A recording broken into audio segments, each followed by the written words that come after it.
Palavra da Verdade, com Hernandes Dias Lopes. Amados, eu quero repartir com vocês um texto que vai servir de norte para um tema. E o texto é 2 Reis, capítulo 20. Peço que você abra, por favor. 2 Reis, capítulo 20.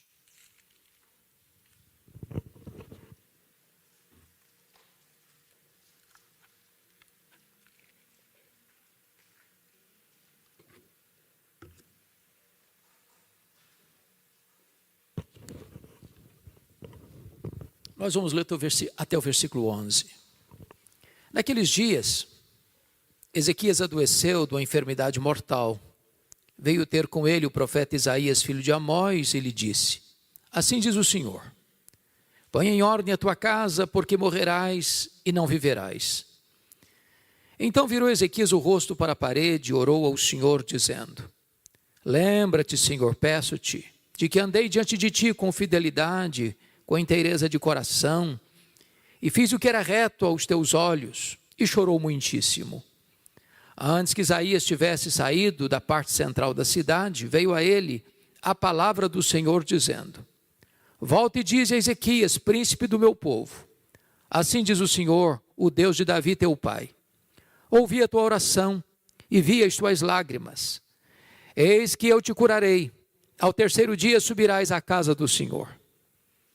Acrescentarei aos teus dias 15 anos, e das mãos do rei da Síria te livrarei, a ti e a esta cidade. E defenderei esta cidade por amor de mim e por amor de Davi, meu servo. Disse mais Isaías: Tomei uma pasta de figos, tomaram-na e a puseram sobre a úlcera, e ele recuperou a saúde. Ezequias disse a Isaías: Qual será o sinal de que o Senhor me curará e de que ao terceiro dia subirei à casa do Senhor? Respondeu Isaías: Ser-te-á isto da parte do Senhor como sinal de que ele cumprirá a palavra que disse.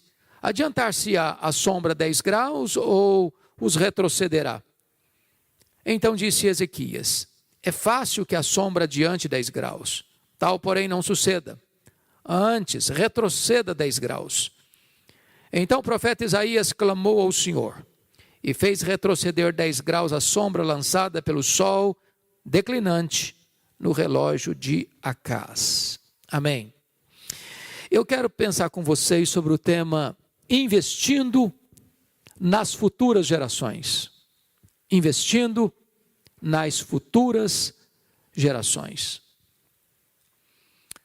O rei Ezequias começou a governar no reino de Judá com 25 anos de idade.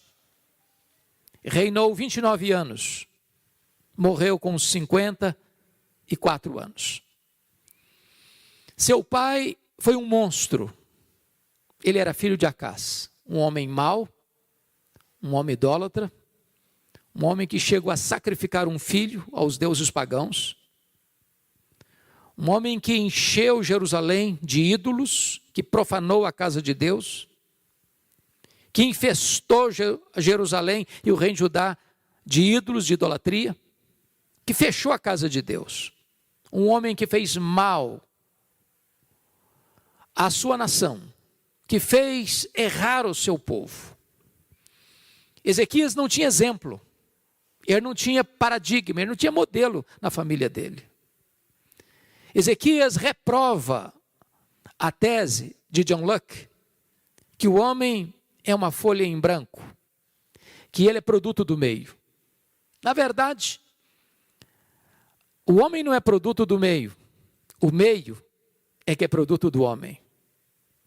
Não é o meio que corrompe o homem, é o homem que corrompe o meio. Ezequias reprova a tese de John Jacques Rousseau, de que o homem é essencialmente bom. Não, o rei Acaz não era essencialmente bom.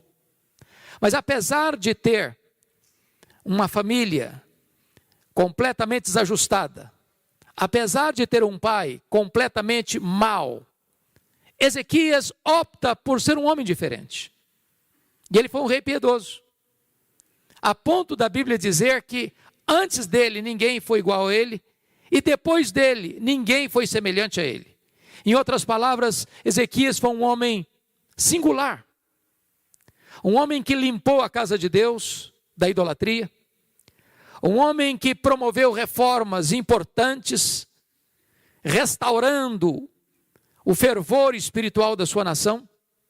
Um homem que abriu a casa de Deus e experimentou um poderoso avivamento. Um homem que, com a bênção de Deus, formou um grande exército conquistador e que acumulou e granjeou fortunas e riquezas e fortaleceu o seu reino.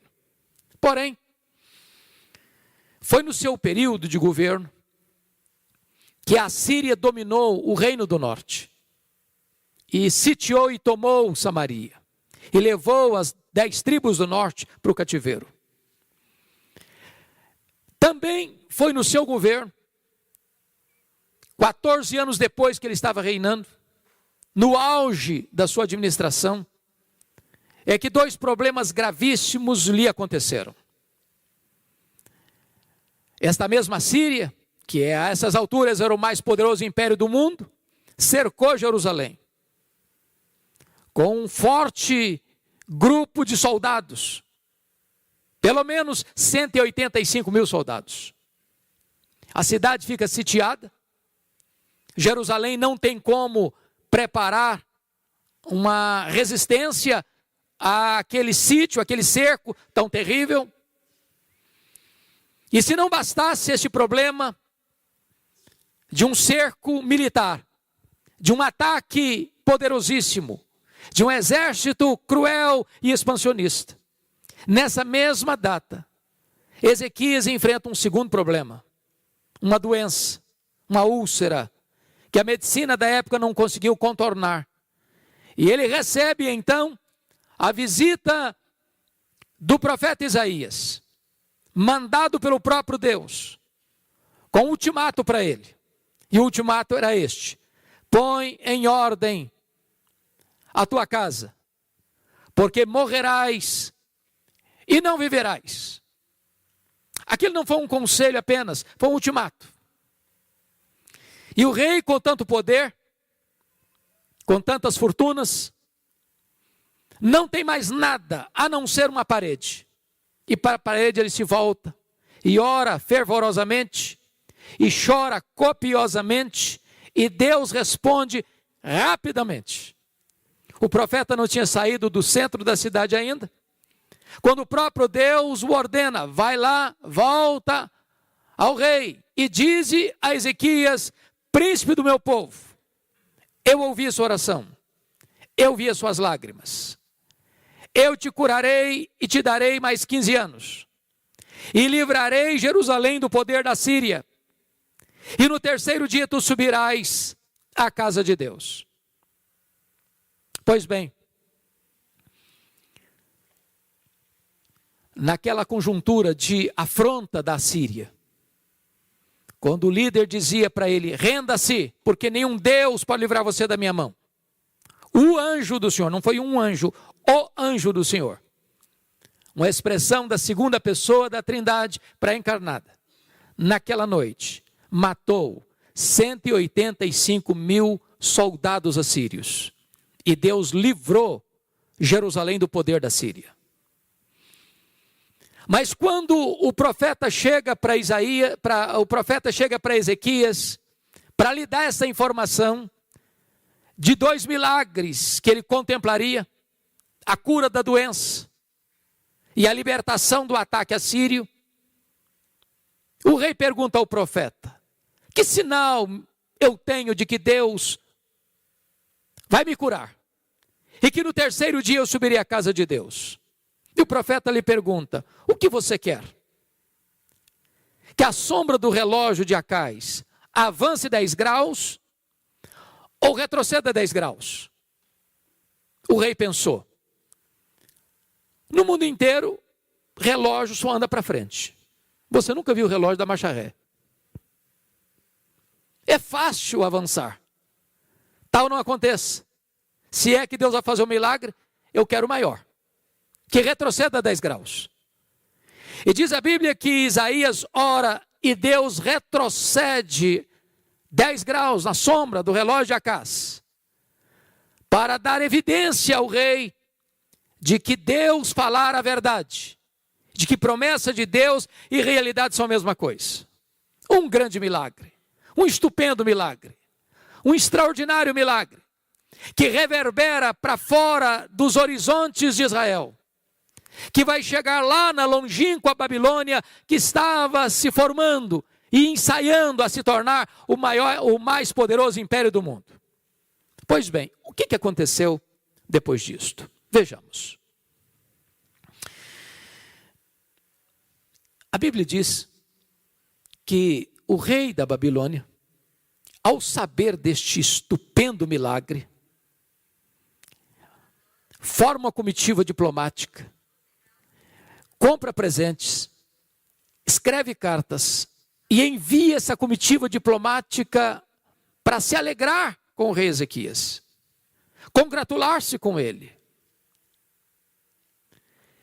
E quando ele recebe essa comitiva, diz a Bíblia, ele abre os seus tesouros, ele abre o seu palácio, ele abre o seu arsenal, e ele revela quão poderoso, quão grande, quão magnífico ele era. Quantas riquezas, quanto poder, quanto arsenal bélico, quanta força, quanto esplendor, quanta riqueza. E eu queria que vocês, por favor, conferissem isso comigo, a partir do versículo 12 do texto lido. Nesse tempo, Merodach-Baladã, filho de Baladã, rei da Babilônia, enviou cartas e um presente a Ezequias, porque soube que estivera doente.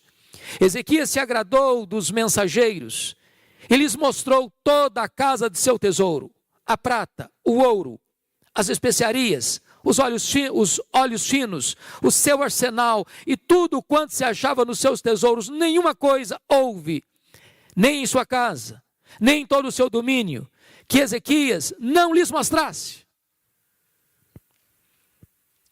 Mas o relato de Reis não registra um detalhe que está por trás de toda essa demonstração do seu poder e da sua glória.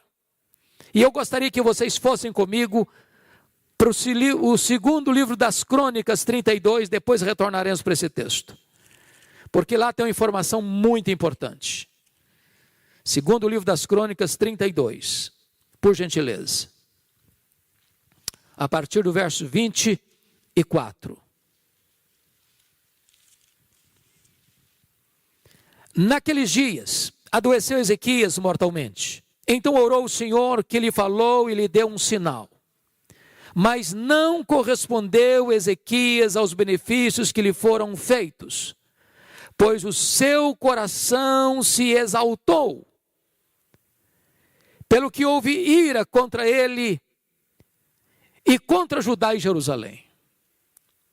Irmãos amados, receber um milagre de Deus é um grande privilégio, mas é também uma grande responsabilidade. Porque quando Ezequias recebe aquela comitiva diplomática da Babilônia, e ele abre os seus tesouros, e ele mostra o seu arsenal, e ele mostra o ouro, a prata, a sua grandeza, o seu esplendor, a sua riqueza, diz a Bíblia que ele não deu uma palavra sequer para exaltar a Deus, para glorificar a Deus, para reconhecer que a libertação da Síria e a cura milagrosa viera de Deus. Ele enalteceu a si mesmo. Ele não exaltou a Deus. Aquilo foi mal aos olhos do Senhor. Qual é o resultado disso? Eu preciso que você volte comigo, por favor, para o texto original, 2 Reis 20, para entendermos o que aconteceu. Por gentileza, olha aí comigo. Versículo 14 agora. Está escrito o seguinte: então Isaías, o profeta, veio ao rei Ezequias e lhe disse: que foi que aqueles homens disseram? E de onde vieram a ti? Respondeu Ezequias: de uma terra longínqua vieram, da Babilônia.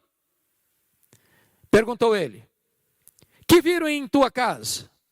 Respondeu Ezequias: viram tudo quanto há em minha casa. Coisa nenhuma há nos meus tesouros que eu não lhes mostrasse. Agora veja a palavra de Isaías para o rei. Então disse Isaías a Ezequias: ouve a palavra do Senhor. Eis que virão dias em que tudo quanto houver em tua casa, com o que entesouraram teus pais, até o dia de hoje será levado para a Babilônia, não ficará coisa alguma, disse o Senhor. O que está acontecendo aqui?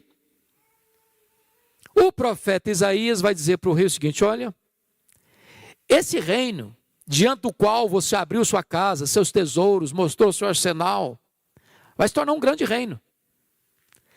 Amanhã, esse reino virá, diante do qual você se engrandeceu, diante do qual você não deu glória a Deus, diante do qual você não reconheceu que tudo que você recebeu, a libertação do cerco inimigo e a cura da sua doença mortal, veio de Deus ou vieram de Deus, e você não reconheceu isso. Esse reino virá no futuro e vai saquear tudo, e vai espoliar tudo, e vai levar tudo embora, não vai ficar nada. E mais, veja comigo ainda, verso 18: dos teus próprios filhos que tu gerares, tomarão para que sejam eunucos no palácio do rei da Babilônia. Segunda coisa, dos filhos que tu gerares, serão levados prisioneiros, cativos. Tem mais, serão feitos eunucos, em outras palavras, serão castrados, não poderão gerar. Você quer coisa pior do que isso? Uma invasão militar? Um saque? Uma espoliação? Uma rapinagem? Filhos escravos? Filhos castrados? Quer coisa pior que essa? Agora veja a resposta do rei ao profeta. Versículo 19. Então disse Ezequias a Isaías: boa é a palavra do Senhor que disseste. Bom, você não entendeu o que eu falei. Você não entendeu. Eu estou falando que a Babilônia virá, vai saquear tudo, vai levar tudo embora, não vai deixar nada. Eu estou falando que dos filhos que tu gerares serão levados cativos, vão ser castrados. E você vem me dizer que boa essa palavra, você ficou louco, você endoidou, você perdeu o juízo. Mas veja a justificativa do rei. Agora ele não falou, agora ele pensou. Está escrito aí: pois pensava, haverá paz e segurança em meus dias. Sabe o que ele está dizendo, trocando em miúdos? Quando isso acontecer, eu já bati as botas há muito tempo. Não vou estar mais aqui. E me desculpem da expressão, o que ele está dizendo é o seguinte: depois que eu morrer, que se danem as futuras gerações, eu não estou nem aí. Eu não estou nem aí. É lamentável, é extremamente triste que um homem do jaez de Ezequias, da estirpe de Ezequias, pense dessa maneira. Ele só está preocupado com ele, ele só se importa com ele, ele só olha para o seu umbigo, ele não está preocupado com as futuras gerações, ele não está interessado com o que vai acontecer depois que ele partir. Ele não está comprometido com esta causa de investir nas futuras gerações. Pois bem, vamos prosseguir nesse entendimento. Vejamos agora o capítulo 21. Tinha Manassés 12 anos de idade, porque está escrito aí, no verso 21, do 20, descansou Ezequias com seus pais, e Manassés, seu filho, reinou no seu lugar. Vamos entender agora. Tinha Manassés 12 anos de idade quando começou a reinar, e reinou 55 anos em Jerusalém. Bom, qual a conclusão que vocês chegaram aqui? Quantos anos ele começou a reinar? 12 anos. Qual a conclusão que vocês chegaram? Se Ezequias adoecer a tua casa, porque morrerás e não viverás. Veja você que pôr em ordem a casa é mais do que pôr em ordem a vida. Nenhum homem, nenhuma mulher está preparado para morrer se ainda não colocou sua casa em ordem. Porque Deus não nos chamou apenas para viver egoisticamente. Deus nos chamou para investir na nossa família e nas futuras gerações. Agora pense comigo que se Ezequias tivesse levado a sério esta ordem de Deus, sabendo que Manassés era o seu sucessor e o seu herdeiro, e sabendo que Deus tinha dado uma ordem tão clara e tão incisiva e tão eloquente para ele, o que ele teria feito? Ele teria investido nesse menino. Ele teria discipulado esse filho. Ele teria feito de tudo para transmitir a sua fé para esse filho. Ele teria caminhado com esse filho, ensinado esse filho, dado exemplo para esse filho, preparado esse menino para o reino de Judá, para ser o grande líder, para ser melhor que ele. Mas o que aconteceu? Vamos ver. Versículo 2. Fez Manassés o que era mal perante o Senhor, segundo as abominações dos gentios, que o Senhor expulsara das suas possessões e diante dos filhos de Israel. Pois tornou a edificar os altos que Ezequias seu pai havia destruído, e levantou altares a Baal, e fez um poste ídolo como o que fizera Acabe, rei de Israel, e se prostrou diante de todo o exército dos céus, e o serviu. Verso 4, edificou altares na casa do Senhor, da qual o Senhor tinha dito, em Jerusalém porei o meu nome. Verso 5, também edificou altares a todo o exército dos céus, nos 2 átrios da casa do Senhor. Olha o verso 6. E queimou a seu filho como sacrifício, adivinhava pelas nuvens, era goureiro, tratava com médiuns e feiticeiros, prosseguiu em fazer o que era mal perante o Senhor, para o provocar a ira. Olha o verso 9. Manassés de tal modo os fez errar, que fizeram pior do que as nações que o Senhor tinha destruído diante dos filhos de Israel. Mas tem mais. Olha o verso 16. Além disso, Manassés derramou muitíssimo sangue inocente, até encher Jerusalém de um a outro extremo, afora seu pecado, com que fez pecar a Judá, praticando o que era mal perante o Senhor. Na verdade, Manassés foi um monstro. Foi o pior rei de Judá. Feiticeiro. Adorava os astros. Edificou ídolos.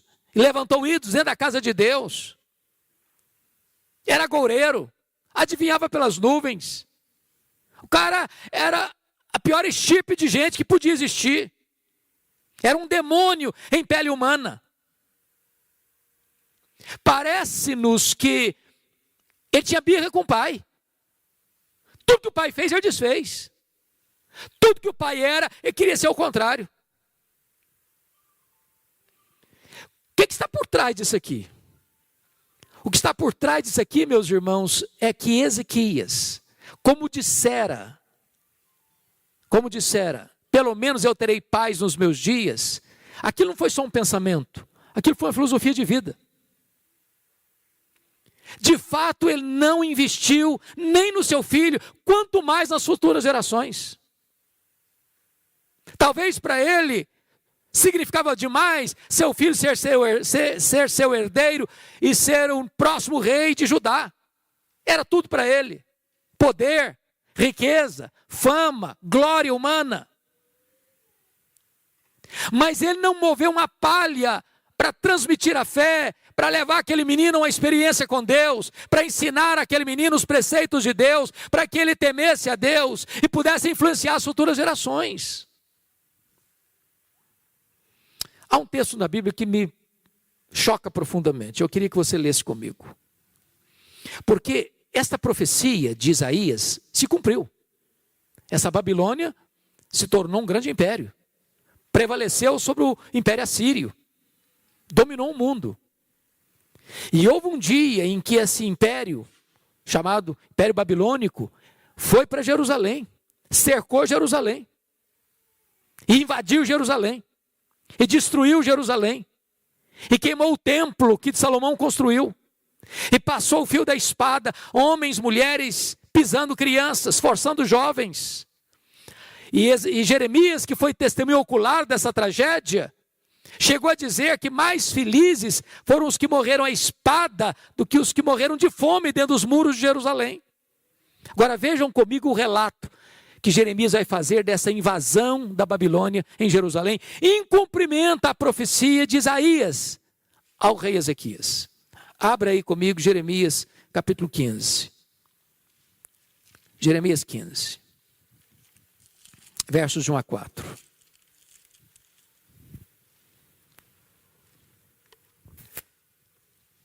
Jeremias foi testemunho ocular dessa invasão. A linguagem é pesada e ela retrata o horror que é uma invasão militar naquele tempo. Disse-me, porém, o Senhor, ainda que Moisés e Samuel, os dois maiores intercessores da história de Israel, se pusessem diante de mim, meu coração não se inclinaria para este povo. Lança-os diante de mim e saiam. Quando te perguntarem para onde iremos, dir-lhes-ás, assim diz o Senhor, o que é para a morte, para a morte, o que é para a espada, para a espada, o que é para a fome, para a fome, o que é para o cativeiro, para o cativeiro. Porque os punirei com 4 sortes de castigo, diz o Senhor, com espada para matar, com cães para os arrastarem, e com as aves dos céus e as feras do campo para os devorarem e destruírem. Agora preste atenção no verso 4. Entregá-los-ei, para que sejam um espetáculo horrendo para todos os reinos da terra, por causa de Manassés, filho de Ezequias, rei de Judá, por tudo quanto fez em Jerusalém. Só que Manassés já tinha morrido há tantos anos. Qual a conclusão que você chegou comigo aqui? É que o amargo cativeiro da Babilônia nasceu dentro da casa do rei Ezequias.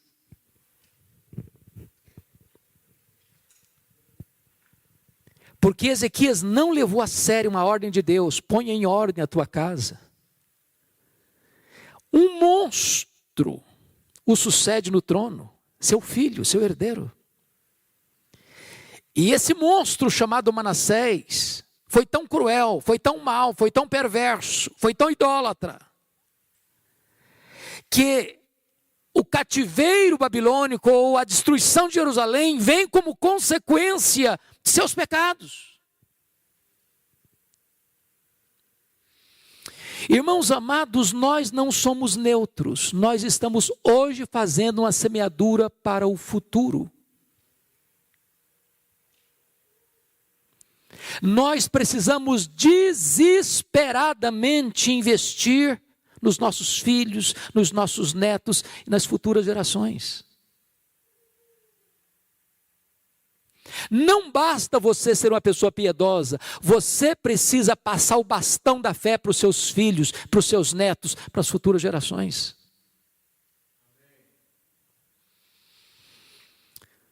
Quando eu olho para a Bíblia, eu vejo, por exemplo, que Davi tentou salvar o mundo e perdeu a sua família. Eu vejo Noé perdendo o mundo, mas salvando a sua família. Alguém já disse que Noé foi o maior evangelista de todos os tempos. Ele levou toda a sua família para a arca. Talvez nós pudéssemos ser instrumentos nas mãos de Deus para salvar o mundo através da nossa família. Quando eu olho para a Bíblia, eu vejo que para algumas pessoas, ou para todos nós, Deus tem um plano bem específico. Por exemplo, qual era o grande projeto de Deus na vida de Moisés? Tirar o povo da escravidão do Egito. Qual era o grande propósito de Deus na vida de Josué? Era introduzir o povo na terra prometida. Qual era o grande propósito de Deus na vida de Davi? Era unificar um reino. Qual era o grande propósito de Deus na vida de Salomão? Era construir o templo para adoração a Deus. Qual era o grande propósito de Deus na vida de Neemias? Era reconstruir a cidade de Jerusalém. Qual era o grande propósito de Deus na vida de João Batista?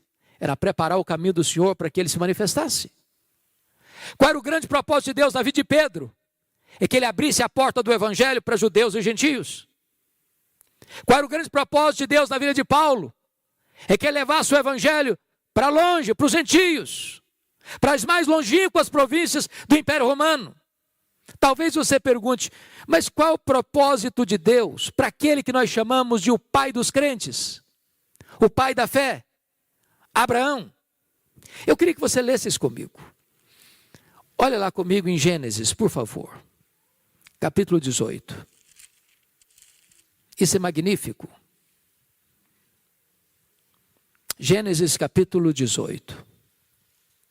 Versos 18 e 19.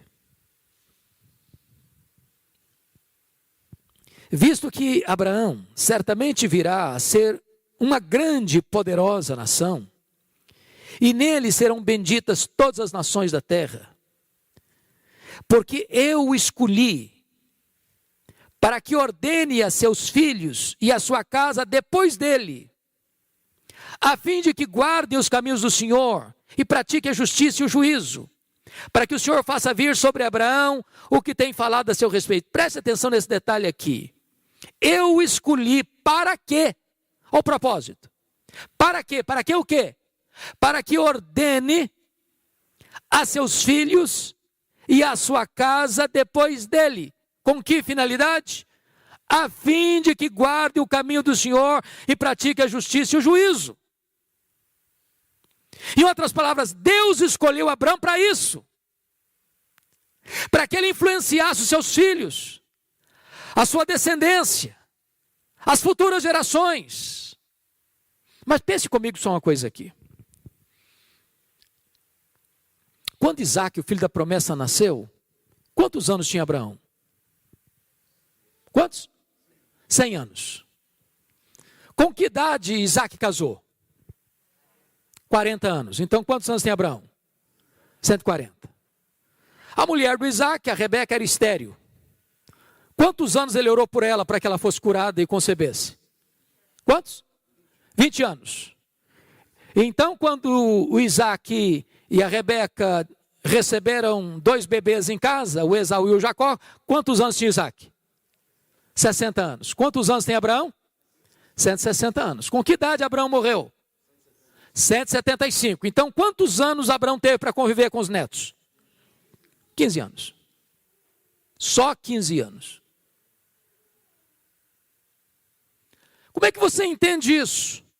Que Deus o escolheu com um propósito de ensinar os seus filhos, a sua descendência, a pôr em Deus a sua confiança e a obedecer os preceitos de Deus. Como assim?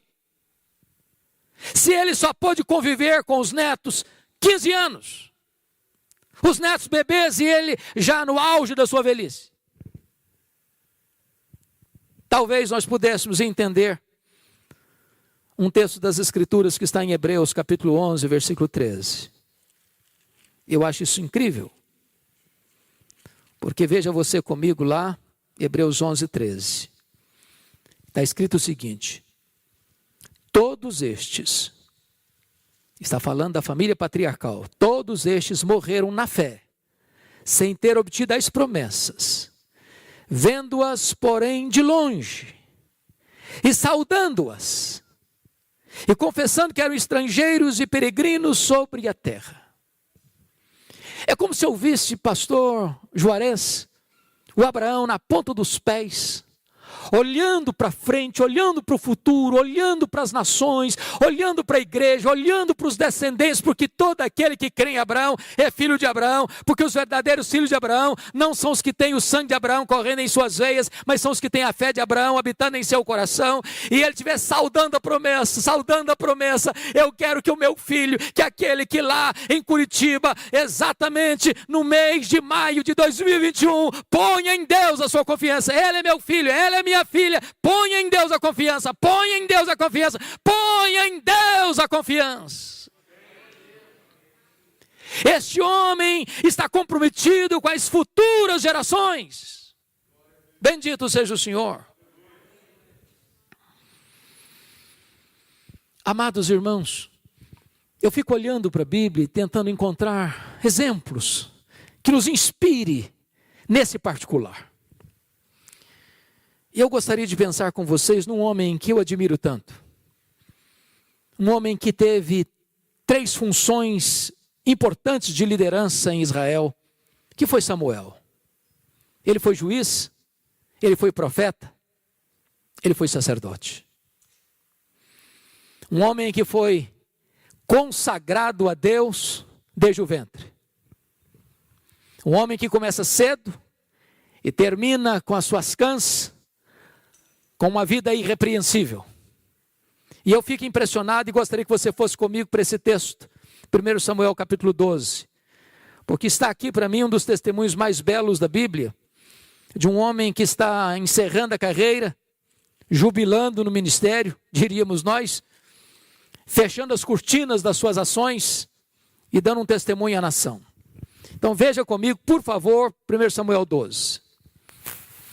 Está escrito assim: Então disse Samuel a todo Israel: Eis que ouvi a vossa voz em tudo quanto me dissestes e constituí sobre vós um rei. Agora, pois, eis que tendes o rei à vossa frente. Agora o testemunho. Já envelheci, estou cheio de cãs, e meus filhos estão convosco. O meu procedimento esteve diante de vós desde a minha mocidade até o dia de hoje. Portanto, a vida toda, diante do povo, ele está dando um relatório para o povo. Olha o verso de número 3. Eis-me aqui, testemunhai contra mim perante o Senhor e perante o seu ungido. De quem tomei o boi? De quem tomei o jumento? A quem defraudei? A quem oprimi? Das mãos de quem aceitei suborno para encobrir com eles os meus olhos? E vô-lo restituirei. Eu fico pensando se os nossos líderes no Brasil pudessem chegar diante da nação para uma prestação de contas assim. Brasília, Curitiba, São Paulo, Rio de Janeiro. A nação toda diante dele. E ele dando o seu relatório. Verso 4. Então responderam: Em nada nos defraudaste, nem nos oprimiste, nem tomaste coisa alguma das mãos de ninguém. Um homem que lidou com muito dinheiro, ele era o líder político e religioso. Não entrou nem um centavo para o bolso dele, de dinheiro mal adquirido, de corrupção, íntegro, transparente, honesto, correto. Verso 5. E ele lhes disse: O Senhor é testemunha contra vós outros. E o seu ungido é hoje testemunha de que nada tens achado nas minhas mãos. E o povo confirmou: Deus é testemunha. Eu gostaria de encerrar minha carreira assim. Acho que você também. Porém, todavia, entretanto, entrementes, há um senão que merece ser destacado. Vá comigo agora para 1 Samuel capítulo 8. Agora não é Samuel que vai ao povo, agora é o povo que vem a Samuel. E está escrito assim: Tendo Samuel envelhecido, constituiu seus filhos por juízes sobre Israel. Ponto. Alguma coisa errada aqui? Algum reparo? Quem constituiu juiz em Israel? Deus. Está cheirando nepotismo aqui?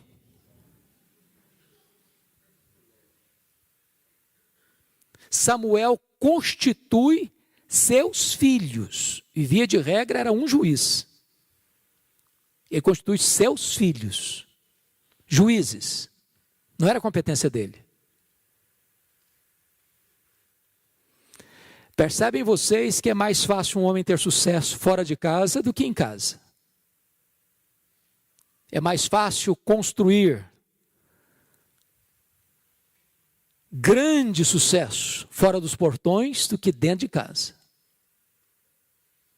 Talvez a missão da paternidade seja a mais árdua que um homem pode exercer na vida. Mas vamos ver. Versículo 3.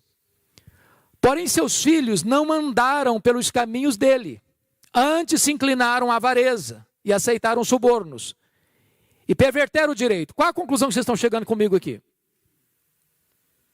Que o ponto forte de Samuel, integridade, não aceitar corrupção, não pegar dinheiro de forma desonesta, não se enriquecer ilicitamente, foi exatamente a marca dos filhos dele. O contrário dele. Eu fico até imaginando que os meninos, vendo o pai mexer com tanto dinheiro, vivendo numa magrela, passando dificuldade, querendo ir no McDonald's, não podia ir. Um tênis de marca não podia comprar. Uma roupa assim mais elegante não podia.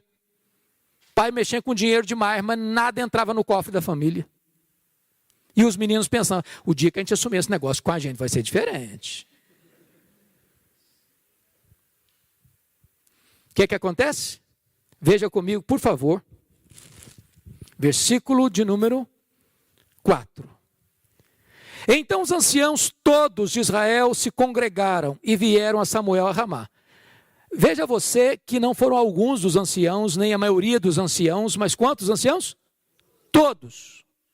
Toda a liderança veio a ele. E lhes disseram, verso 5, vê, já estás velho, e teus filhos não andam pelos teus caminhos. Constitui-nos, pois, agora um rei sobre nós, para que nos governe, como tem todas as nações. Preste atenção no que os líderes estão dizendo para Samuel. Ô Samuel, você é um cara legal. Você já está velho, quase batendo as botas. Se você vivesse mais tempo, com você nós fecharíamos. Mas com seus filhos, não. Você os constituiu juízes, mas eles não têm a mesma qualidade moral que você tem, eles não têm o mesmo compromisso que você tem, eles não têm os mesmos valores que você tem.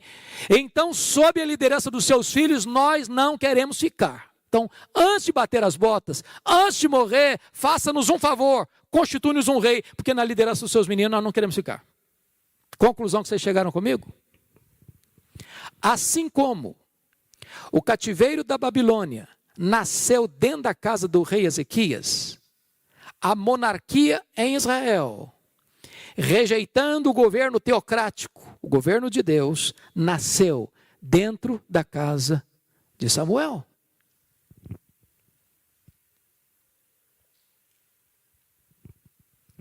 Não basta apenas você andar com Deus, é preciso colocar em ordem a sua casa.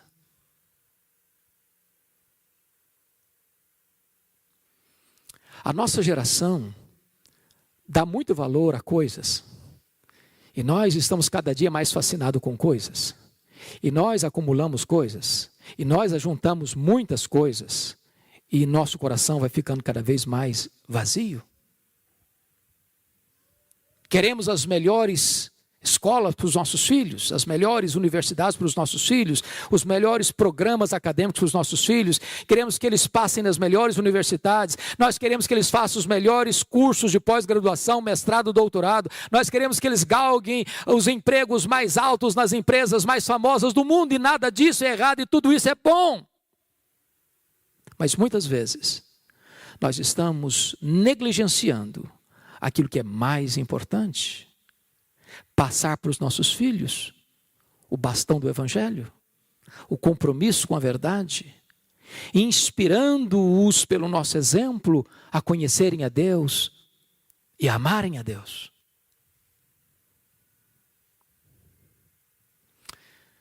Meus irmãos, nós estamos numa corrida de revezamento. Se nós falharmos em transmitir para os nossos filhos, para as futuras gerações, os valores que mexeram e mudaram a nossa história, nós teremos fracassado rotundamente.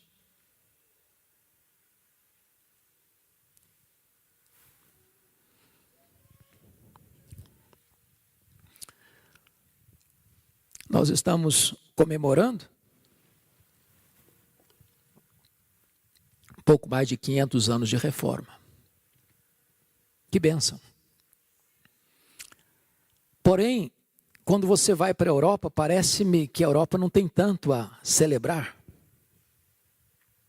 Você vai à Holanda e as igrejas estavam cheias de pessoas para buscarem a face de Deus até a década de 1960. De 1960 para cá, os templos estão lá, mas vazios. De vez em quando uma palestra social, de vez em quando um concerto musical, mas o povo não vem mais para a igreja no domingo para ouvir um sermão, para cantar louvores a Deus. Você vai para a Escócia, o berço do presbiterianismo, e nós fomos na capital, um dos templos mais belos, perto do castelo. E quando eu entrei, um templo belíssimo, com a torre empinada aos céus. E eu não vi bancos, eu não vi púlpito, porque o templo foi vendido. E hoje funciona ali dentro um bar. As pessoas se assentam ali para beber. Na terra de John Knox, onde o pai do presbiterianismo chorava e dizia: dá-me a Escócia para Jesus, senão eu morro. Você vai para a Inglaterra, dos grandes avivamentos, John Wesley, George Whitefield, John Charles Ryle, William Wilberforce, William Carey, Charles Haddon Spurgeon, Mark Lloyd Jones, John Stott. Hoje menos de 4% dos ingleses frequentam a igreja evangélica. Os templos estão sendo vendidos e transformados em museus, em boates, em bares, em mesquitas muçulmanas. Por quê, irmãos? Porque os pais estão falhando em passar o bastão do evangelho para os seus filhos. Você chega em algumas igrejas na Europa e quando tem gente, você olha, é um mar de cabecinhas brancas. Porque a moçada não está mais.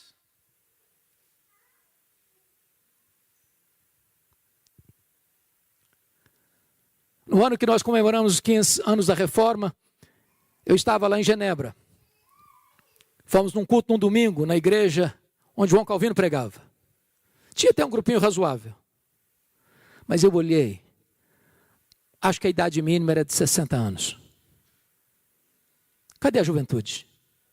Onde estão as crianças? Onde estão os adolescentes? Você vai para os Estados Unidos e você encontra as chamadas dead churches, igrejas mortas.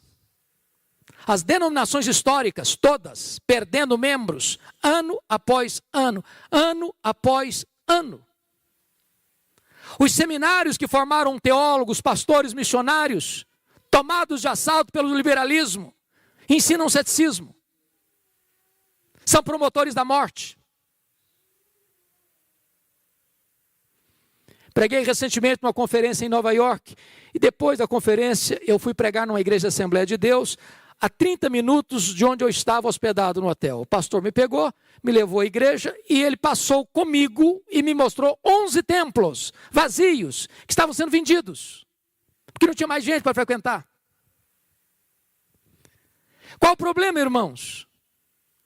O problema é que não se investiram nas futuras gerações.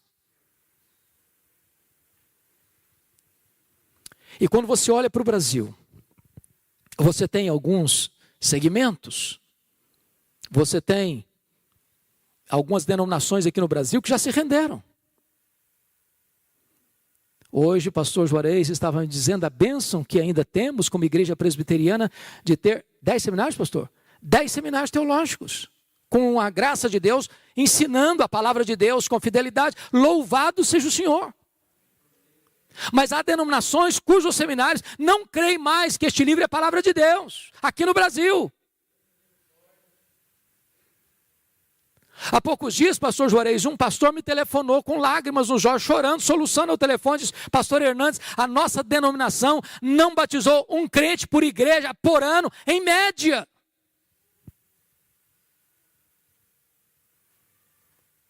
Você olha para o Brasil e você vê mega templos lotados, hiperlotados, mas não tem evangelho. Não se prega sobre a graça, não se prega sobre a justificação pela fé, não se prega sobre arrependimento, não se prega sobre vida eterna, não se prega sobre a fé salvadora, não se prega sobre as verdades benditas. Onde não tem evangelho, não tem o Deus da palavra. Você olha para o Brasil e você vê igrejas ortodoxas, louvado seja Deus, mas que também estão vivendo uma espécie de ossificação da ortodoxia. Não tem fervor, não tem brilho nos olhos, não tem calor no coração. E a moçada começa a olhar para a incoerência, para a inconsistência, dizendo, não é isso que eu quero. Então, amados, eu não vejo um assunto mais urgente do que este para a família refletir. Nós precisamos estar comprometidos com as futuras gerações. As futuras gerações.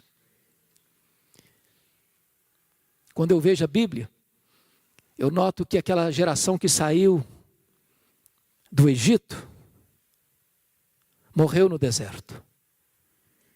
Eram 600 mil homens, fora mulheres e crianças, segundo alguns estudiosos, 2 milhões de pessoas. Todas elas morreram no deserto, exceto 2 pessoas, Josué e Caleb. A segunda geração que nasceu no deserto é que entrou na terra prometida. Ninguém entrou na terra prometida, exceto Josué e Caleb, com menos de 40 anos, com mais de 40 anos. Geração jovem. Mas diz a Bíblia que a terceira geração que nasceu na terra prometida não conhecia Deus mais. Falharam em obedecer ao que Deus havia orientado. Estas palavras que hoje te ordeno, amarás, pois o Senhor teu Deus de todo o coração, de toda a tua alma, de todo o teu entendimento, amarás, estas palavras estarão no teu coração e tu as inculcarás aos teus filhos, falando para eles no levantar, no deitar, no caminhar. Ou seja, basta 3 gerações para uma igreja perder o rumo. Posso estar equivocado, mas parece que os nossos avós foram mais crentes que os nossos pais. Parece que os nossos pais foram mais crentes do que nós. Parece até que nós estamos sendo mais crentes que os nossos filhos. Se Deus não tiver misericórdia, e se nós não nos empenharmos, pode ser que nas futuras gerações os filhos da fé se desencaminhem. E eu queria concluir, levando vocês a 2 textos. O primeiro deles, Salmo 78, por favor. E eu termino aqui.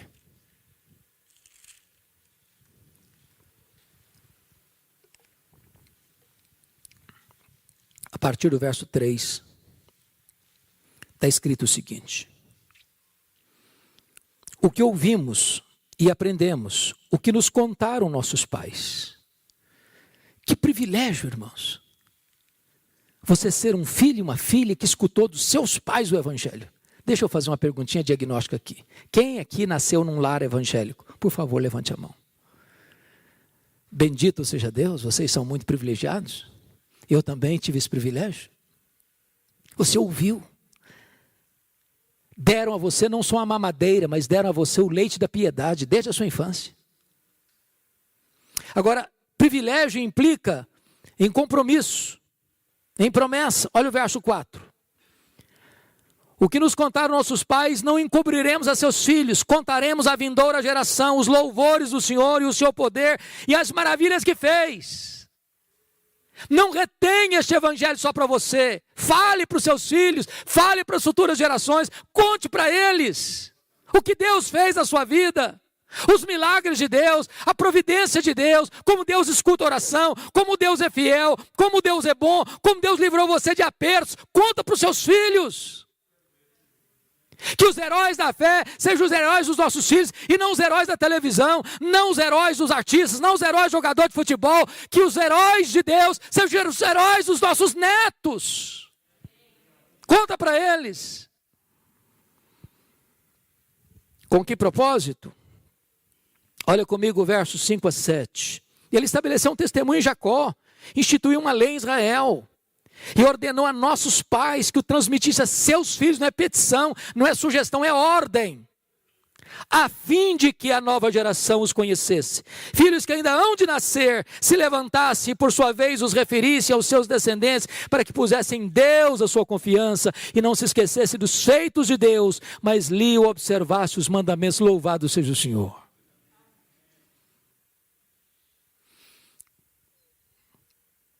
Oh, amados irmãos, como isso é solene. Como isso é solene. E eu queria fazer um apelo aos papais, às mamães, aos avós. Vamos dedicar mais tempo aos nossos filhos, aos nossos netos. Vamos falar. Vamos testemunhar. Vamos chorar por eles, orar por eles. Nós não geramos filhos para a morte, nós não geramos filhos para o cativeiro.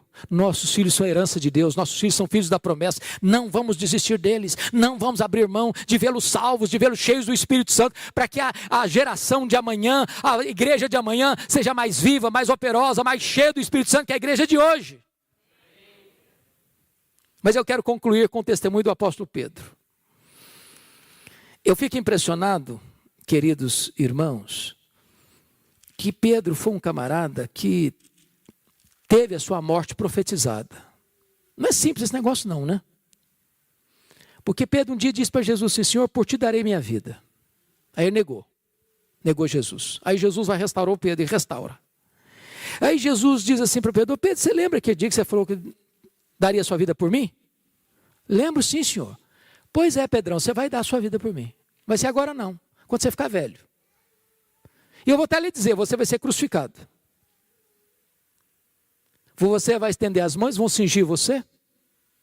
Mas com esse gênero de morte, você vai me glorificar. Você vai glorificar a Deus. Está lá em capítulo 21 de João.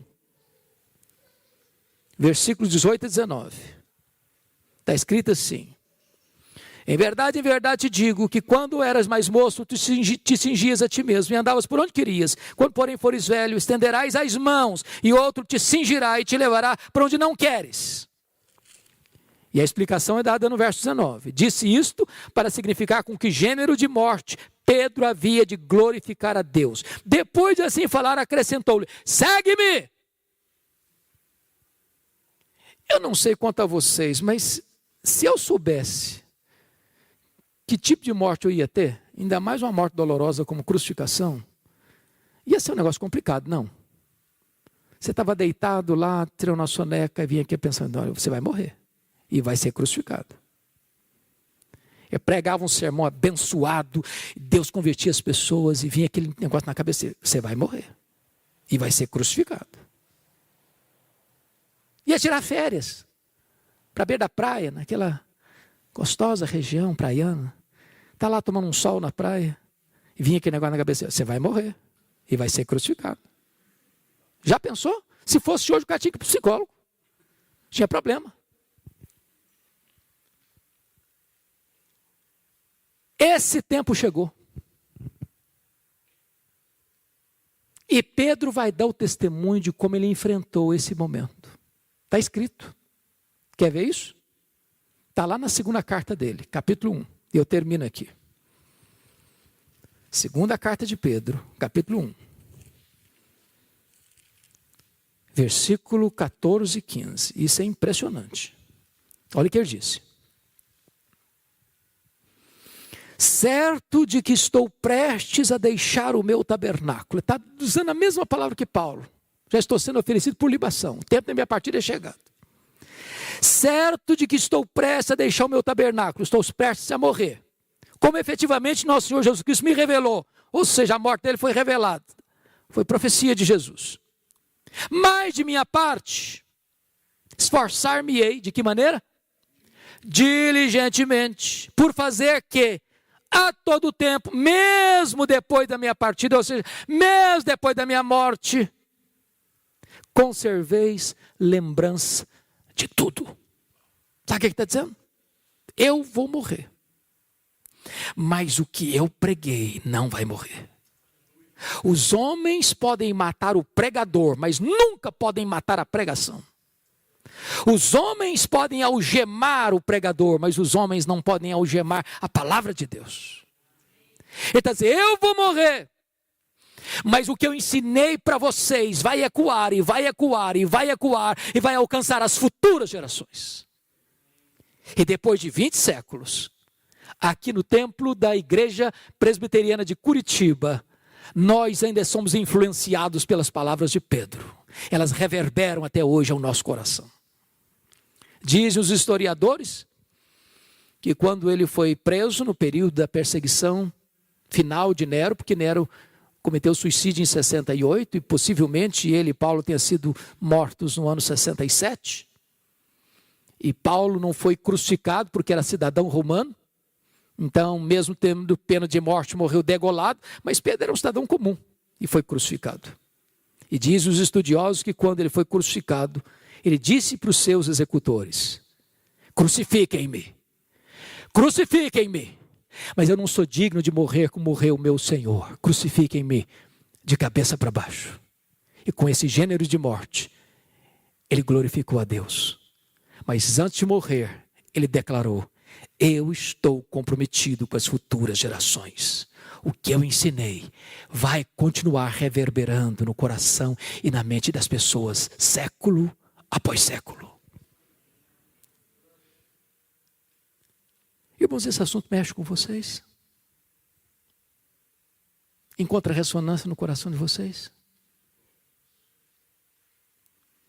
Quem sabe hoje nós pudéssemos renovar o nosso compromisso com o nosso Deus, de dizer, eu e a minha casa serviremos ao Senhor. Eu quero que os meus filhos conheçam a Deus, que eles amem a Jesus. Eu quero que os meus filhos sejam bem-sucedidos em todas as áreas da vida, mas sobretudo que eles conheçam a Jesus. Que os meus netos conheçam a Jesus. Eu estou comprometido com as futuras gerações. Vamos ficar em pé. Vou pedir o pastor da igreja, pastor Juarez. Então nós vamos orar. O pastor Juarez está pedindo que após a oração impetre a bênção. Eu queria que você e Deus agora fizesse uma aliança, compromisso, renovando esse compromisso. Se você está perto da sua esposa, pudesse abraçá-la e vocês orarem um pouquinho juntos, nesse sentido. Se você está sem sua esposa do lado, sozinho aí, ore, coloque a sua vida diante de Deus, peça a Deus, fala comigo, me ajude, me fortaleça, para que esta aliança, Senhor, possa ser mantida, fortalecida. Eu quero colocar os meus filhos, os meus netos, os meus descendentes nas tuas mãos. Que eles te conheçam, que eles sejam cheios do Espírito Santo, que eles sejam levantados nessa geração, para serem vasos de honra nas mãos de Deus.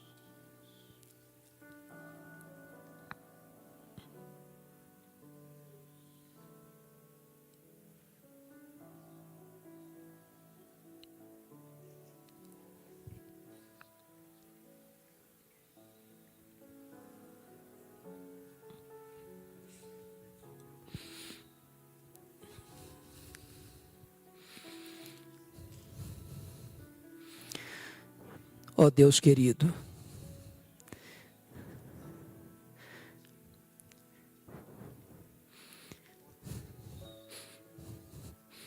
Deus de toda graça,